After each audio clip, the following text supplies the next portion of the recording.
दोस्तों नमस्कार। मैं Phoolchand Yadav a voice for you में आपका हार्दिक स्वागत अभिनंदन करता हूं। दोस्तों, जैसे कि आपको जानकारी है, आज ईपीएस 95 की एक बढ़ोतरी, जो पेंशन की बढ़ोतरी है, उसकी दिल्ली में एक बहुत बड़ी बैठक चल रही है।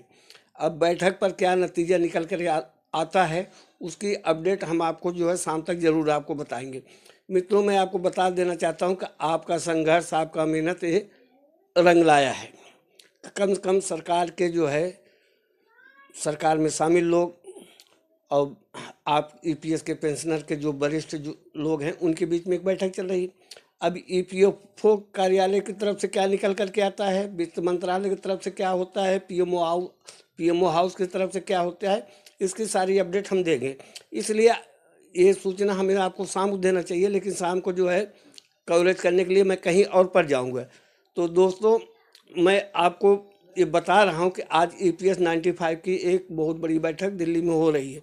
इसका क्या निष्कर्ष निकलता है, आपकी मांगे कितनी मांगी जाती है और कब से आपकी पेंशन की बढ़ोतरी होगी, ये सारी अपडेट मैं आपको बताऊंगा।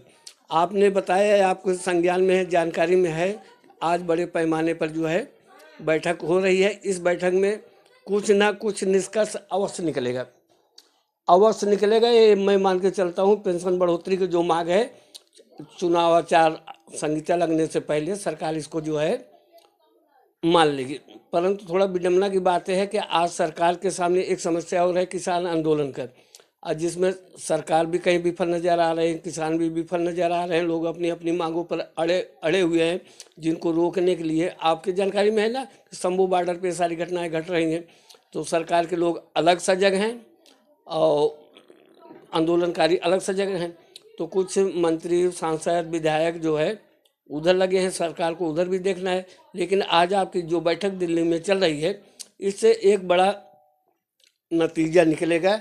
अगर आज नतीजा नहीं निकल के आएगा तो यही मानूंगा कि मेहनत सब बेकार चला गया। अब कुछ होने हवाने की संभावना बहुत कम बचती है। ये खुशखबरी विशेष है कि आज के जो बैठक चल रही, इस बैठक में अशोक राउत जी को बहुत बड़ी सफलता मिलेगी। अन्यथा लोग क्या कहेंगे अशोक राउत को कि इतना लंबा सफ़र तक जो है इन्होंने आंदोलन चालू किया, आंदोलन कमज़ोर रहा, सरकार ने मांगे नहीं मांगी, धरना प्रदर्शन भी किया गया, आंदोलन भी किया गया, सब कुछ हुआ, लेकिन कोई जजमेंट तो निकल नहीं पाया। तो ये सारी बातें जो है निकल करके अंतोगत्वा जो है अशोक राउत पर जी आ जाएगी, विजिलेंस सर पर आ जाएगी और भटनागर जी पे आ जाएगी।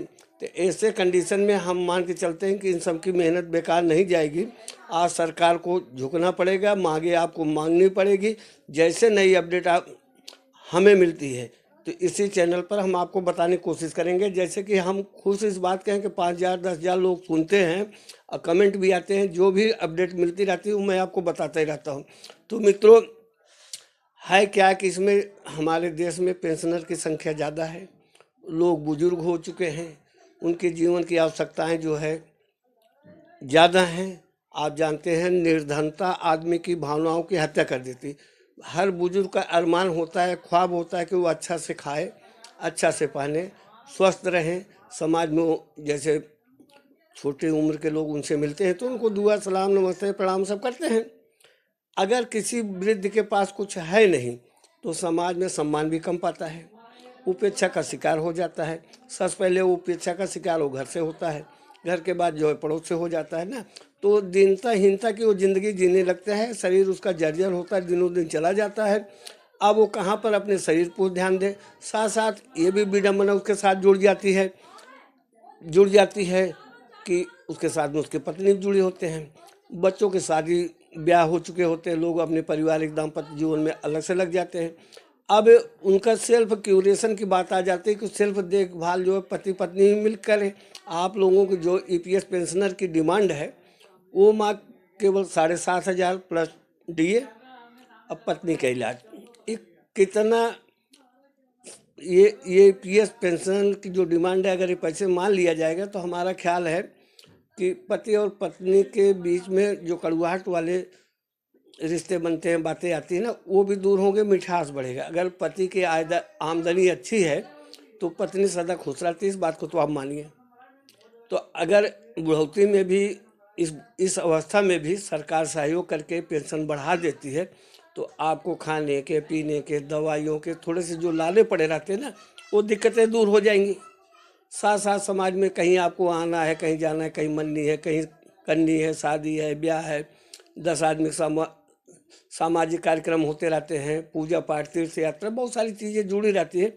तो मान लो आपको 7,500 इस महीने मिला, 7,500 मिला, कुछ मिला के खर्चा कर लिया, कुछ बचा लिया, तो आप थोड़े पैसे में तीर्थ यात्रा भी कर लेते हैं। तो ऐसी आवश्यकताओं की पूर्ति के लिए सरकार को तत्परता से शिथिलता दिखाते हुए, उदारता का भाव रखते हुए इन वृद्धजनों के प्रति कुछ शिथिल व्यवहार रख करके इनकी बातों को मान लेना चाहिए। आप एक कल्पना करिए, जो सत्य है तथ्य के साथ है।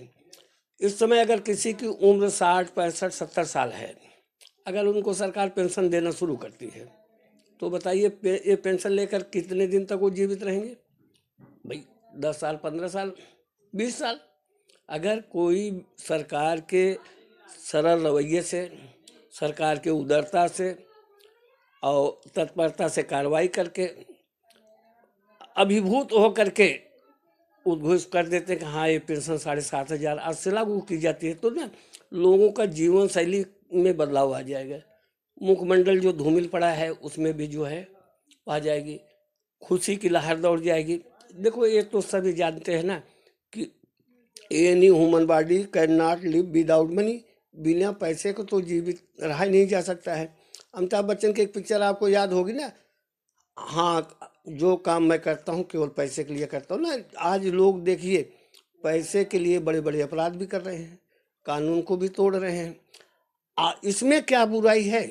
जिन्होंने अपना श्रम दान दिया, समय दान दिया, देश के निर्माण में, समाज के निर्माण में देश फलीभूत हुआ, देश आगे बढ़ा, इतना बढ़ा कि आज दुनिया में भारत के टक्कर में शायद कोई खड़ा हो। तो ऐसे कंडीशन में